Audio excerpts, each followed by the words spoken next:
Tá certo? Minha água oxigenada está lá. Aí eu vou lá, passo no meu ferimento. O que acontece? Ferve. Ferve. O que é que saiu? Oxigênio. Oxigênio. Então significa que isso aqui, ó, vai sobrar. Quando você põe no machucado, ele libera água e oxigênio.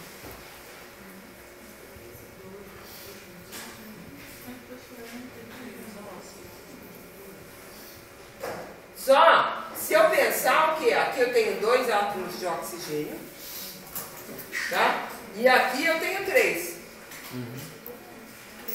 Dá para acontecer isso? Vai surgir do além o oxigênio? Não. Então, o que eu faço? Eu multiplico esse daqui por meio. Meio vezes 2 dá o quê? 1. 1 mais 1, 2. Bateu a minha equação. Ave Maria, cruz credo. Valeu. Você é manicure. Gente, vamos colocar uma coisa? Quando não tem nada é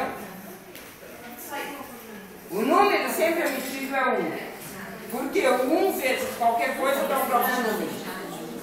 Tá? Veja pelo próprio ADO, né?